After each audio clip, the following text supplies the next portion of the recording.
everyone, my name's Kaz and today I'm going to be talking about all of the books that I'm hoping to read in the month of July. This is ridiculously ambitious, but you know, I'm in the mood for doing 3 readathons in 1 month and really pushing myself. There's so many books that I want to read, so many books that I need to read, and so many readathons that I'm really interested in and would love to participate in. They just all happen to be in the month of July. It's going to be an epic month. I'm really excited for it, a little bit nervous, but mostly just cannot wait to jump into a lot of these books. So let's get on with it. What am I going to be reading in July? The first readathon I'll be participating in this month is the book Junkie Trials.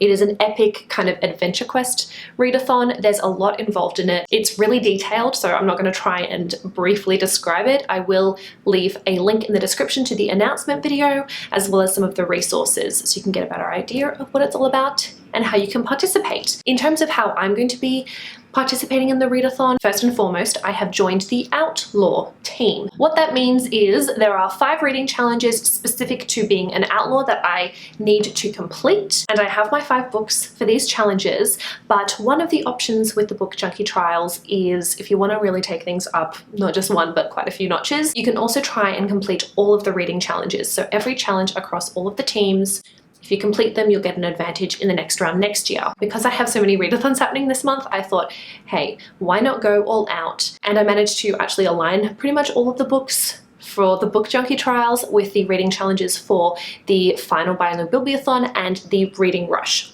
previously known as Booktubeathon. So first up, the reading challenges specific to the Outlaw team. Challenge number 1, Crimson Peaks, is to reread a favorite book. And for this, I'm going to be rereading Harry Potter and the Half-Blood Prince, and I will be listening to this one on audio. I'm listening to the Stephen Fry audiobooks at the moment, and they're amazing. Challenge number 2, Queendom Stone. For this one, you need to read a book that features royalty, and for this challenge, I have 3 Dark Crowns by Ken Blake. Challenge number 3, The Forgotten Forests. Read the next book in a series. For this, I'll be reading the 2nd book in the Binti series by Nnedi Okorafor. Challenge number 4 is The Weeping Falls, and this is to read a tearjerker. However, as an outlaw, my advantage is that I can choose to read a book from a friend's TBR pile and read that in place of one of my challenges. And that book doesn't need to fit the challenge itself. I wasn't too sure what to do for tearjerker, so instead I decided to use my advantage card, and I'm going to be reading Monstrous.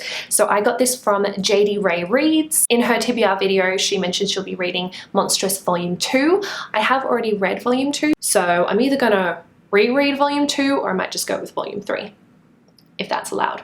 I don't know. We'll see how rebellious I'm feeling. The 5th challenge, which applies to all of the teams, is to read the group book. The group book is Stardust by Neil Gaiman. This is a reread for me, and it does actually work for one of the reading challenges for the reading rush, which is to read a book and watch a movie adaptation. So during specifically the reading rush, I'm going to be reading and watching Stardust. Next up, moving on to the books I have chosen for the final Bibliothon. The first challenge is to read the group book, and this is Aurora Rising by Amy Kaufman and Jay Kristoff. This one also works for the book Junkie Trials with the challenge The Elven Guard, which is to read a book that involves war, the military, or politics. So I'm kind of going along the military route in terms of like a space academy with cadets. For the challenge to read a book in the adult genre, I am going to be reading Ninth House by Leigh Bardugo. This one also works for the book Junkie Trials challenge Orc Grove, to read something that's gruesome, gory, or gritty. I think there's some kind of pretty intense stuff going on in Ninth House. So yeah, I feel like this is going to be a perfect fit for this challenge as well. A predicted 5-star read, I have Night of Cake and Puppets by Laini Taylor. I'm doing a read along for the Daughter of Smoke and Bone series, and I've read the 3 books in the trilogy. This is like a novella. On average, I rated the books in the series like 3.5 stars, but my favorite character from the series is Susanna, and this is Susanna and her boyfriend Mick's story. Hell yeah, I think it's going to be a 5-star read. I'm really excited about it. As for the book Junkie Trials challenge, this works for Glimmer, which is to read a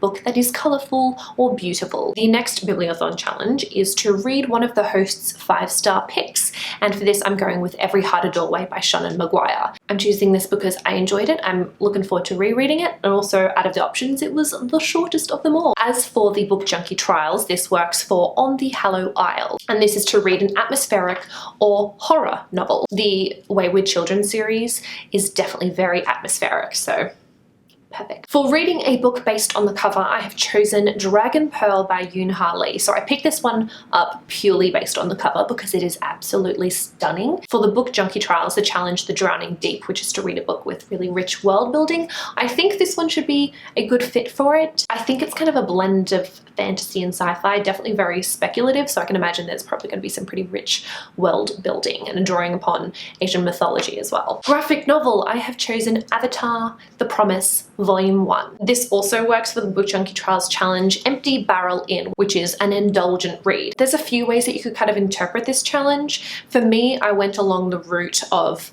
reading a favorite, an absolute favorite, and the fact that Avatar: The Last Airbender is my favorite TV show of all time really plays into it, since this is like a continuation of that series, but in graphic novel form. We have a free choice challenge for the Bibliothon, and for this I'm going with Daughter of the Pirate King by Trisha Levenseller. This also works for the Book Junkie Trials challenge Old Pirate Cove, which is to read a book that takes place at least in part at sea. For the challenge to read an author you haven't read before, I'm going with How to Train Your Dragon by Cressida Cowell. This also works for the Draconic Isle challenge for the Book Junkie Trials, which is to read a book that features dragons.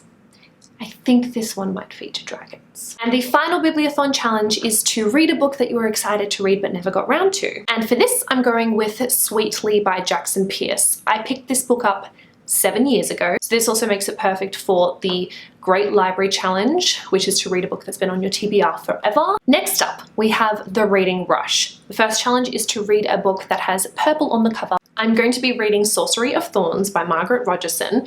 Now, the original cover doesn't technically have purple on the cover, at least I don't think so, but I do have the Owl Crate exclusive edition, which is definitely purple. So, working with that. This is also going to be for the Book Junkie Trials challenge Giant Squid, which is to read an intimidating novel. Now, I don't think this is kind of like more traditionally intimidating. The reasons why I find it a little bit intimidating for this readathon is A, it's a little bit longer than I was hoping for. For the most part, I really tried to find books that were shorter to read during the month of July because I've chosen a lot of books, so the shorter the better. This is a little bit longer than I was hoping for, so little intimidated to get to it, but also I'm planning on hopefully listening to the audiobook for this, and I really try to avoid listening to fantasy novels because it requires a lot more focus, and sometimes I zone out when I'm listening to an audiobook, so I'm a little bit wary of getting into this. Maybe not the perfect reading scenario for reading this one, which is why I'm finding it intimidating. The next book I'm going to be reading is Avatar: The Promise Volume 2, and this is for 2 challenges for the Reading Rush. First of all, to read a book in the same spot, graphic novel, quick to read, but also something I meant to read in 2018. In one of my TBR videos for 2018, I included parts 1, 2, and 3 and didn't get round to any of those 3. So I meant to read this last year but didn't get to it. We also have a challenge to read a book that features a non-human main character, and for this I have Fox 8 by George Saunders.